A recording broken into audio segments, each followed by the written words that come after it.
Hiya, I'm a Zamen. Hiya, Future Zamen here, and this video was taken down due to a copyright strike, which I personally think was wrongly given. Either way, it's pretty cringe, so I've decided to re-upload this video, but different. Visuals have been altered and edited for a more original video. And when it comes to clips from the show, I have just decided to redub it myself and not use any audio from the anime. I thank you for understanding, and please, try to enjoy the rest of the video. And Kaguya-Sama Love is War has become one of my favorite anime in recent memory, with Ishigami becoming one of my favorite characters as well. So naturally, I want to talk about him by first looking at his design, personality, and role in the show, followed then by a series of episodes that really made me connect with him. Though I should preface that I am a filthy anime-only watcher, so I won't be touching anything from the manga, only going up as far as the first kiss that never ends. Starting off with his design, I must say I am very partial to it because he bears a striking resemblance to a certain blue-haired boy that I think of often.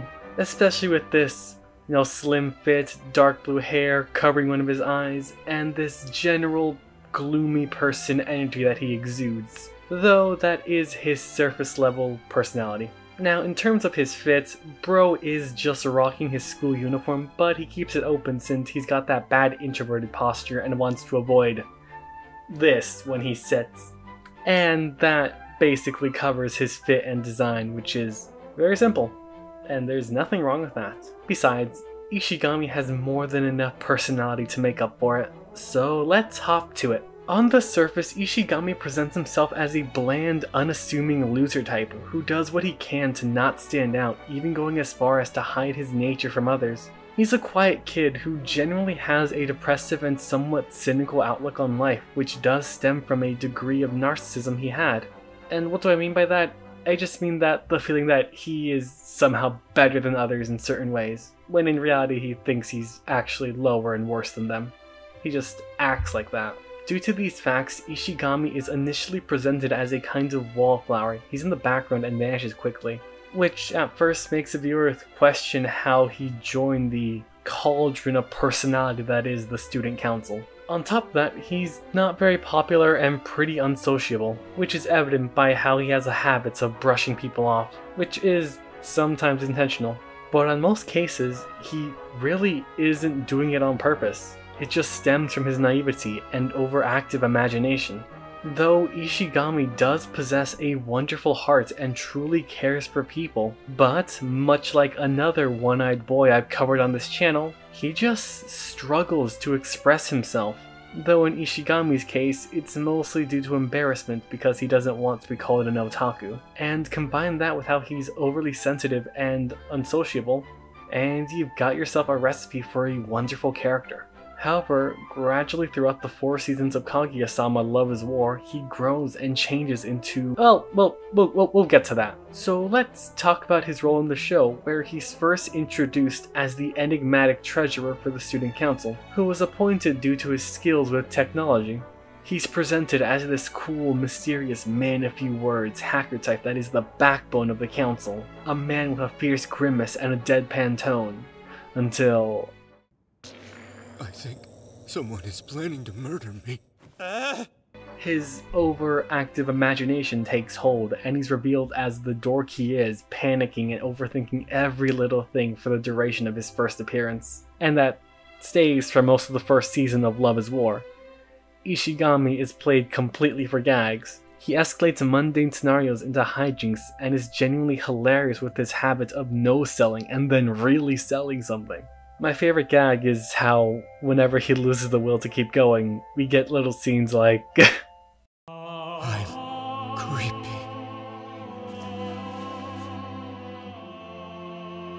I want to die, so I'm going home. Sure, but please don't die. Throughout the first season, he is very much a minor character, but there is one little episode dedicated to him, the first in a series of episodes that center around Ishigami. Season 1, Episode 8, Kaguya Wants to Say It. Miyuki Shirogane can't lose. Ishigami closes his eyes. If you haven't watched Love is War, then here's a small explanation. Each 22-minute episode of the show contains between 2 to 4 mini episodes within it. Most of these are self-contained stories, but they all happen sequentially as time is ever moving in the show, and in most cases, the events that occur will be brought up later and help inform the characters, because it's not a one-off.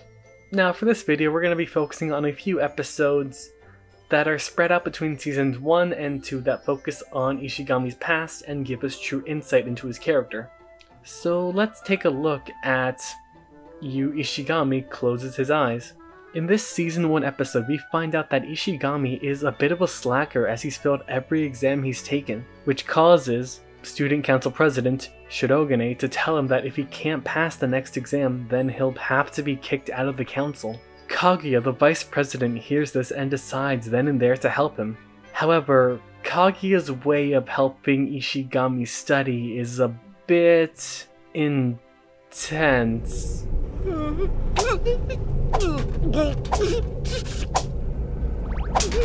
brought this on yourself, you know. I wouldn't have to use such drastic measures if you've just done as I said. Funny naturally ensues for several minutes at a breakneck pace, but it slows down when the pair begin to study in the library. There, Ishigami finally asks why Kaguya is going through so much effort to help him study. After all, these two aren't very close. Kaguya explains that it's just because she's concerned about him. She doesn't want him to be held back. Ishigami is taken aback by her kindness and asks for a further explanation, but he's interrupted. Off to the side, some random first-year girls catch sight of Ishigami and begin to gossip about him, saying that he's nothing but trouble and wondering what a top student like Kaguya is doing with him. Hearing them, Kaguya becomes annoyed, but Ishigami instead becomes indignant. He gets angry and annoyed, but doesn't act on it or lash out. Instead, he bears it and says that he doesn't care, telling Kaguya that those girls, along with the rest of his grade, see him as a ticking time bomb because of an incident back in junior high about a year ago. He doesn't go into details, but he says that he was a problem child who refused to go back to school. Then he tells Kaguya to just leave and quit trying to help him, since rumors will likely start to circulate about her, and Kaguya's name will be dragged through the mud like his. And I just want to point out that Ishigami's response here is to show concern for Kaguya. He doesn't care about himself, but he wants to protect others. He places others above himself. But instead of heeding his warning, Kaguya decides to confront the gossipers, telling them, "Fuck you." And also, "Oh, I see. You were worried. Thank you. But I don't judge people based on what other people say about them. I prefer to make my own assessments, and I have deemed Ishigami to be the type of person I wish to spend my time with." That sends the girls off, and Ishigami and Kaguya resume studying, although with Ishigami having a better sense of worth and renewed resolve to actually try. He realizes that Kaguya wants him to succeed, and he wants to try to meet her expectations. This results in him barely passing the exam. It was close, really close, but he did it. Much to Kaguya's chagrin because she wanted a bigger improvement from him, but baby steps. And that is the first episode where viewers get a taste of Ishigami potentially having something deeper beneath the gag of him being antisocial and moody. Which means we'll now skip ahead to the latter half of Season 2 where Ishigami has volunteered to join the cheerleader squad for the school festival. Because, well, 2 reasons. Number 1, he felt bad that nobody volunteered, so he raised his hand. But number 2, it's because he wants to try and be what he calls a normie. He wants to see if he can become happier. Oh, yeah, explanation. When Ishigami says normie, he's really just referring to people who are seemingly mindless, overly positive, and surface level and superficial. These people just look happy with no further complexity. And Ishigami wants to see if he can kind of become that. Become happier. Stop overthinking things. So yeah, he joins, and he feels very out of place. The Yay Brigade! I don't don't even need to turn my head. I can sense Onodera staring at me like I'm nuts. From there, Ishigami spends the next few episodes in the background, just doing his part as a member of the cheer brigade, which involves things like practice, trying out drag, and dealing with his stigma. A member of the cheer squad even has the gall to tell this to him. I'm surprised. How can you come to school and act perfectly fine? After what happened with, you know... Prompting Ishigami to respond with, Do I look like I'm fine? Events like these catch the eye of a tertiary character. Her. I don't need to butcher names. It's her. She's also a first year like our main man here. Wait, no, not first year. Second year now. Time has passed. This is about a year later. Ishigami and this girl are second years now. Sorry. Anyway, this girl decides to put in a good word for Ishigami with the president and vice president of the cheer club, because she's known Ishigami since middle school. Well, known of him. That despite being antisocial and supposedly being a problem child, she knows that he is still a good person because she witnessed him helping someone who's being bullied in small but meaningful ways. After she puts in the good word, the president and vice president just brush it off by saying that they can tell Ishigami is serious about joining and that he's a good person, and that they're willing to look past his supposedly checkered past. And with that, we can now move on to the main reason why I wanted to make this video to begin with. Episode 11 of Season 2. This might be my favorite episode out of the 3 seasons. It's really good. So let's get into it with some preamble first. Now is the time of the school festival, which Ishigami is excited for. He's honestly more cheery, and when it comes to perform the big cheer squad dance, he does so with great fervor and joy. He reflects on it and says that he's having a good time. He's looking forward to more things. The main reason he joined was because he wanted to be more social. He, in his own words, wants to enjoy life, and he can look forward to it until... Were you having a good time out on the field? Looked like it. Hearing that girl speak triggers something in Ishigami. He reflects that he allowed himself to forget, and remembers that there's nothing in life to look forward to, losing every ounce of joy he had. From there, he gets summoned by the heads of the cheer brigade. There it is revealed that the president of the club accidentally sprained his ankle, which is unfortunate because he was going to be representing the cheer club in a relay race. But thanks to this injury, he can't do that, so the president asks Ishigami to sub in for him during the relay race. Why? Because he learned that Ishigami used to be a top tier runner back in junior high. So it's not an unreasonable thing to ask. But due to his encounter with the girl from earlier, Ishigami doesn't really say anything and just goes along with it. He gets changed and heads into the field, but he really isn't there, not mentally. His friends arrive to instill some confidence and offer kind words, but Ishigami doesn't hear them. He doesn't see them. He starts spiraling. He's lost in his own world, and this is evident by the artistic choice to depict every character without eyes. Making matters worse, Ishigami then hears everything he thinks people are saying about him. He believes people are talking about him behind his back and labeling him a failure. Why? Because, as he puts it, whenever I stick my neck out, I fail. Every single time. The anime then flashes back to Ishigami's days in junior high, 2 years before the current sports festival. Back then, Ishigami was still antisocial, but he wasn't as gloomy. He was just an awkward, shy guy who kind of faded into the background. Nothing too interesting, just a loner who's kind of a wallflower with no real friends. It wasn't bad, it was just how it was. During this period of no friends, he had multiple small interactions with a girl named Otome. Her, the same girl from earlier who caused Ishigami to relapse into his current state. Back then, Otome would say hi to him every chance she got. She would regularly remind him to get to class when he fell asleep. She was just generally kind to him. Ishigami even says that in a way she saved him. And I get that. It's those small moments of kindness that can make life feel worth living. It can make someone see that they have value, that they exist and matter. I don't know if that's what Ishigami meant by that line, but it's how I interpret it. I also need to preface the rest of this by saying that it wasn't love. Ishigami was not in love with Otome. He's just thankful towards her and holds her in high regard. He wants her to be happy. So when one day, by mere chance, Ishigami finds out that her boyfriend, this guy, his name's Ko, he's head of the drama club.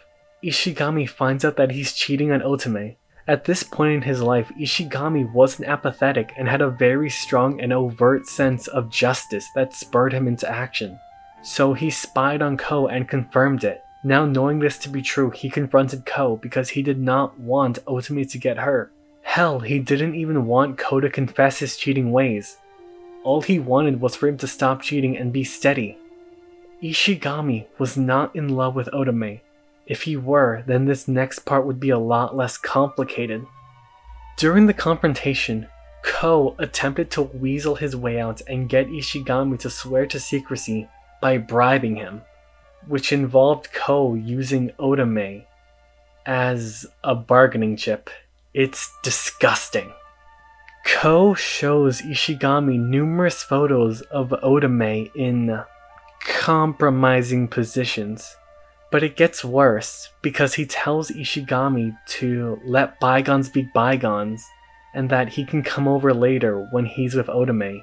The implication being that he'll use the photos of Otome to get her to do things for Ishigami. Naturally, Ishigami responds to this offer like any reasonable person should, by beating Ko's face to a pulp.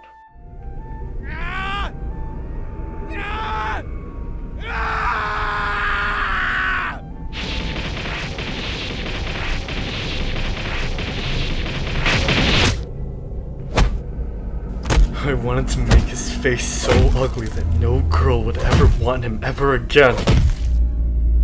An action that draws a crowd and Otome, yet even with her present, Ishigami does not stop. He continues beating Ko's ass. He only comes to a stop when he is once again so disgusted by an offer Ko makes.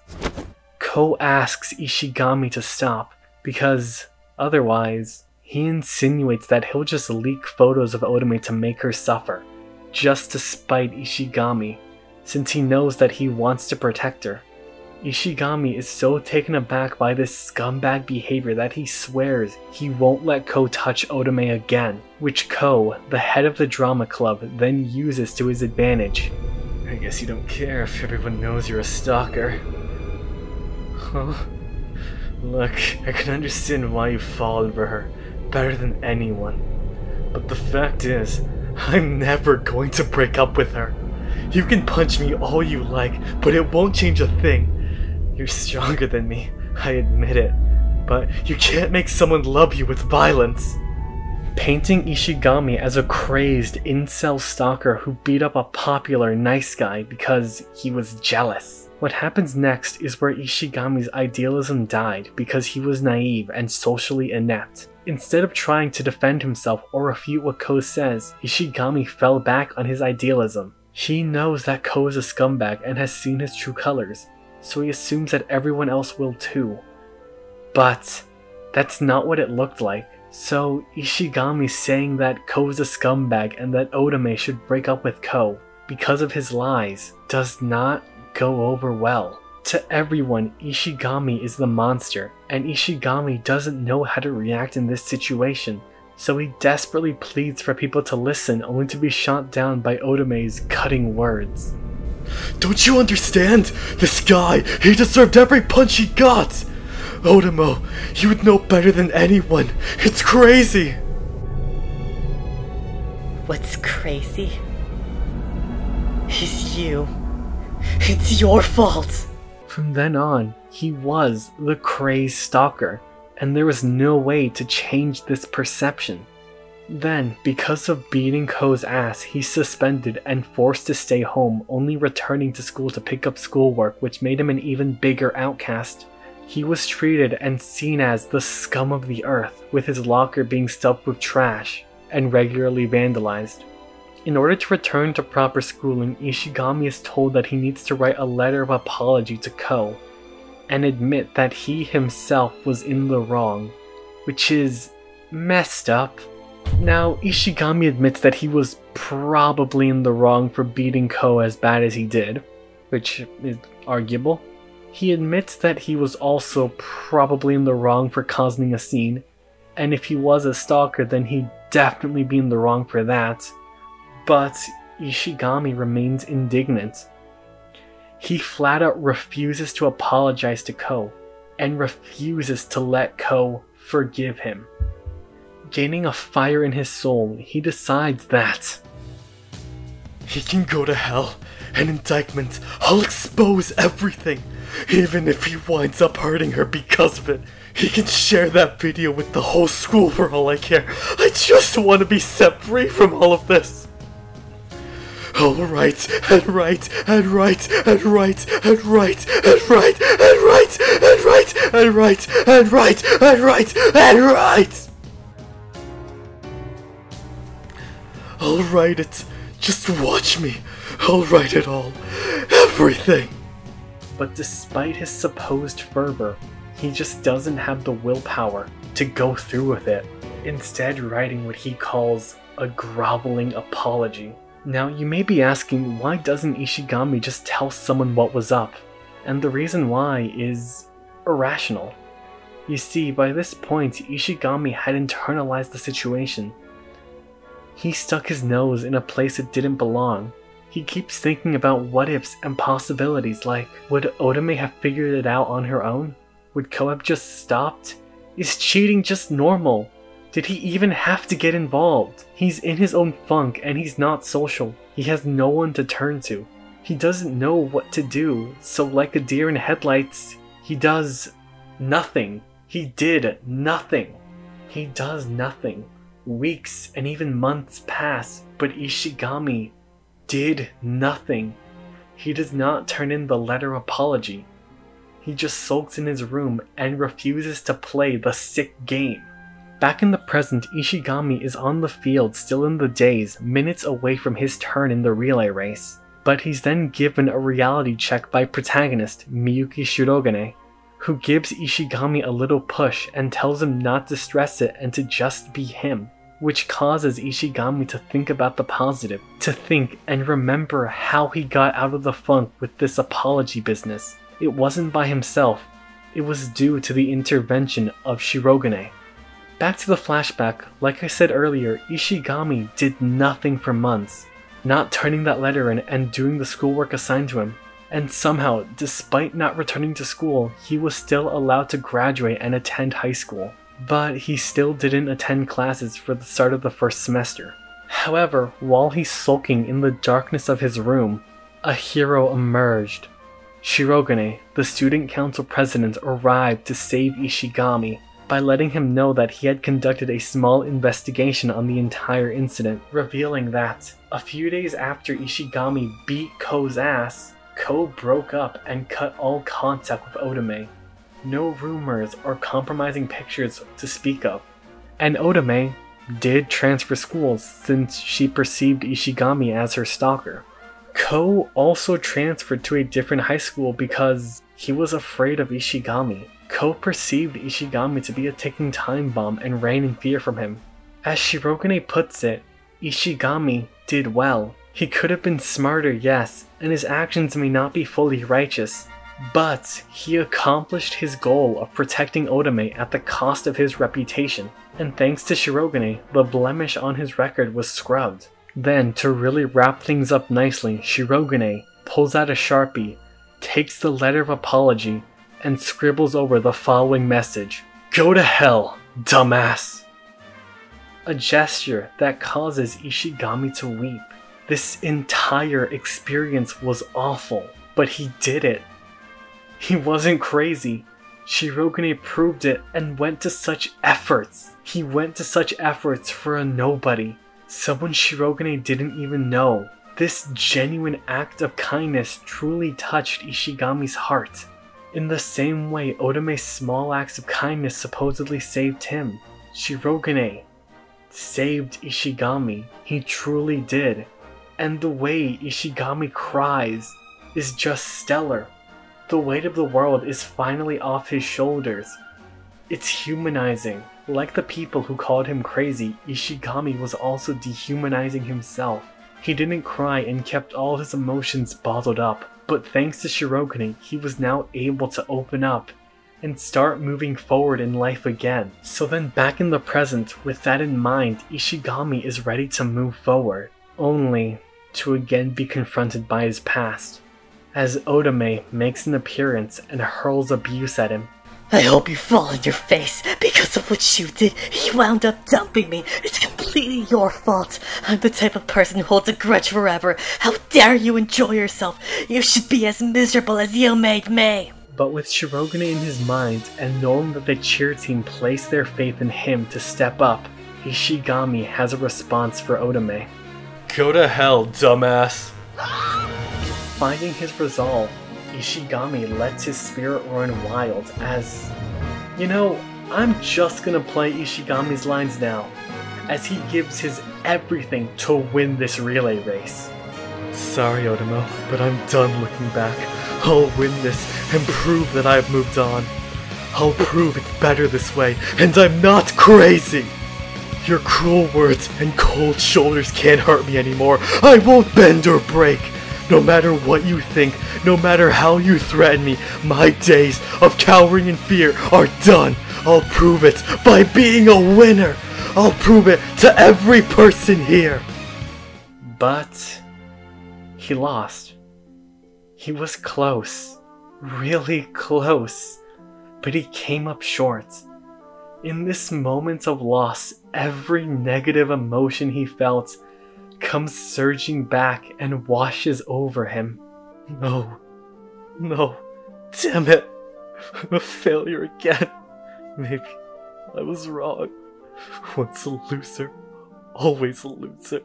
I can't change a thing. He failed the cheer club. They trusted in him to win, and he failed.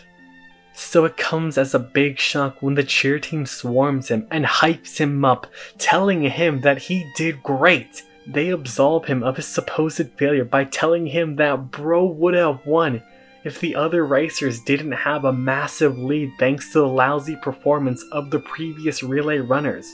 They comfort him and all start looking towards the future because they can still win the overarching competition. Thanks to Ishigami's amazing performance, he's given them a fighting chance in the next and final round. They comfort and support him. Ishigami at first doesn't know how to react to this, but soon realizes what he needs to do. He needs to open his eyes, and he does, finally seeing the cheer brigade for what they really are. Not these superficial, overly happy people. No, they are just good, kind people. The world isn't that depressing. Kindness does exist, and Ishigami was making himself blind to it. I really love the artistic choice to depict the characters in this story without eyes. It highlights how Ishigami sees people. He doesn't see them. He looks at them at the surface and then brushes them off. Exactly what people did to him. In the moments where he was condemned a stalker, Ishigami didn't understand why he was the villain.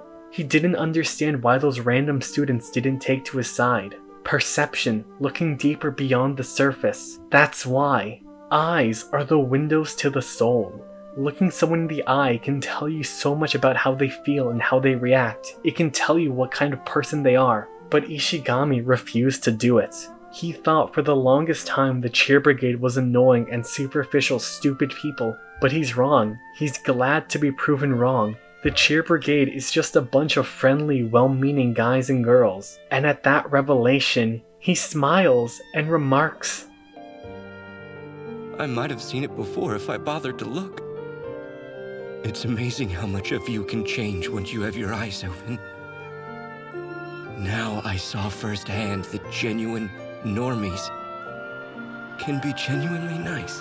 When I saw this made me cry several times. And it's so good that Ishigami lost the relay race. Because him winning that race would accomplish nothing. It wouldn't do anything for him.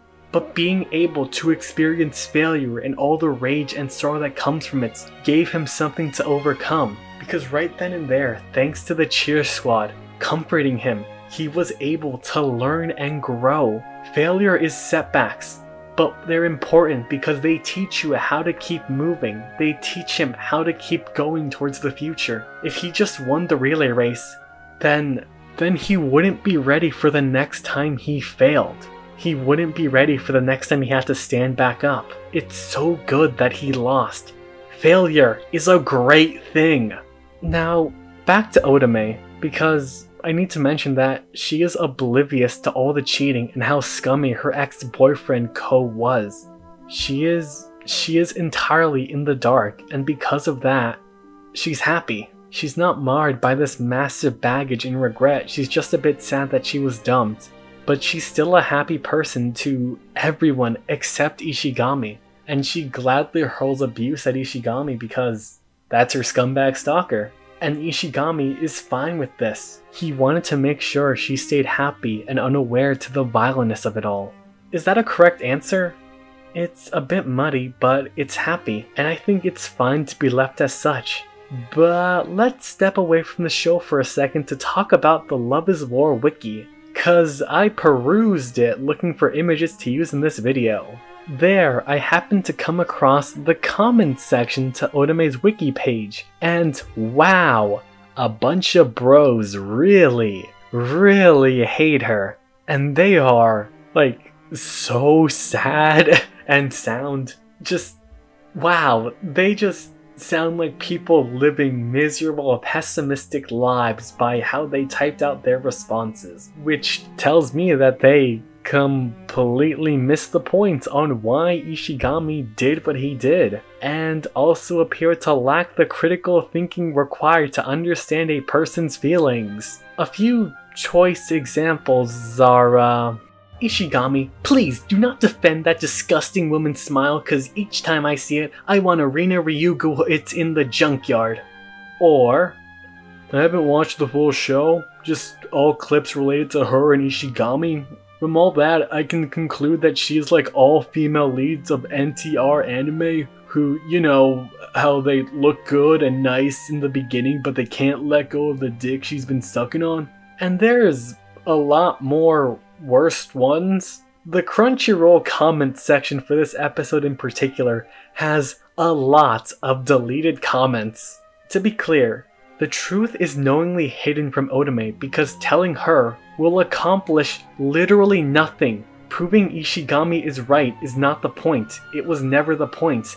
Being right doesn't matter. The blemish on his record was stricken. And also, telling her isn't just gonna magically make everyone change their perceptions of him. It's not gonna happen. By telling Otome the truth, all it will accomplish is just devastating her and probably giving her trust issues because holy crap, the guy she fully trusted wanted to do these disgusting things to her. By not telling her, she can just go on and live her life unabated by this experience because ultimately, in the rest of her life, this event is pretty insignificant. For her, the story is that her boyfriend got beat up by a crazy stalker. The stalker was then suspended and she was able to escape by going to a new school. Done. It's over. The stalker didn't even do anything to her. In her mind, the stalker Ishigami is a pathetic being who she doesn't have to devote time and effort to. When she went to the school, it wasn't to hurl insults at Ishigami. No, she did that because he happened to be nearby. She went to the school to have fun at the school festival. She can still laugh and smile. She's innocent, and Ishigami is content. That's what makes him a hero.